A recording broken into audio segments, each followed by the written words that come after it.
नमस्कार दोस्तों, हर हर महादेव। आप सभी का हमारे YouTube चैनल में बहुत बहुत स्वागत है।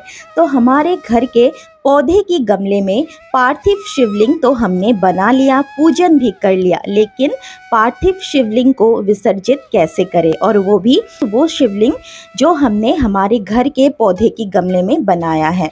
पार्थिव शिवलिंग पर चढ़ाए गए सामग्रियों का क्या करना है, पार्थिव शिवलिंग कब और कैसे विसर्जित करना है, चलिए जानते हैं। पंडित प्रदीप मिश्रा जी इस सावन में शिव जी की पूजा के लिए बड़े ही आसान उपाय देते रहते हैं।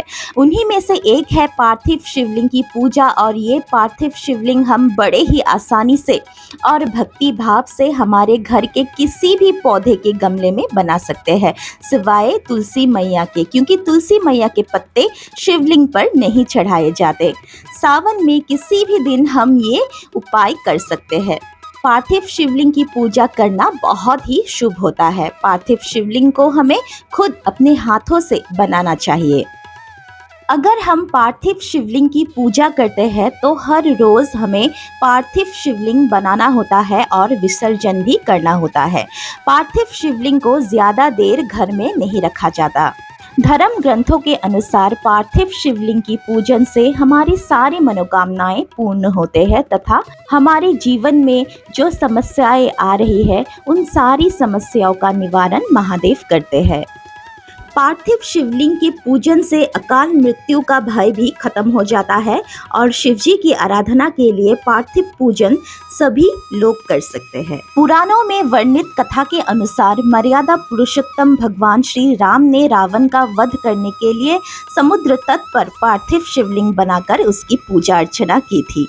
इसी दिन से इस शिवलिंग की यानी पार्थिव शिवलिंग की पूजा का विधान है।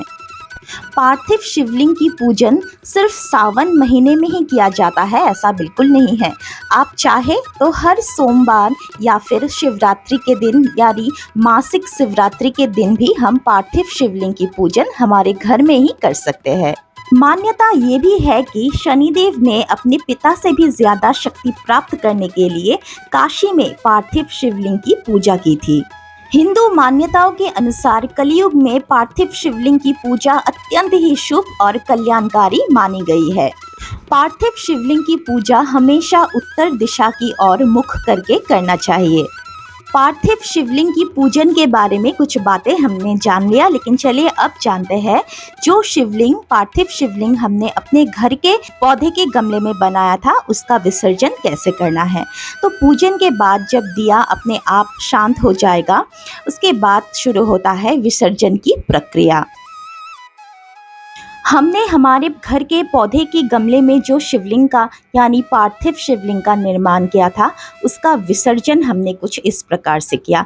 तो पूजन होने के बाद जब दिया अपने आप शांत हो गया, उसके बाद हमने एक बड़े से लोटे में जल भर के शिवलिंग के ऊपर लगातार जल की धारा अर्पण किया, जिससे शिवलिंग अपने आप ही गमले में विसर्जित होता गया। शिवलिंग पर चढ़ाए गए सभी सामग्रियों को ऐसे ही हमने गमले में रहने दिया, क्योंकि ये सभी सामग्री अपने आप ही गमले में कुछ ही दिनों में सूख के वापस मिट्टी में मिल जाने वाला है। तो ऐसे ही हमने पार्थिव शिवलिंग की पूजन और विसर्जन किया। तो कमेंट में हर हर महादेव, ओम नमः शिवाय लिखना बिल्कुल ना भूलिएगा। आपने वीडियो अंत तक देखा, इसके लिए आपका बहुत बहुत धन्यवाद।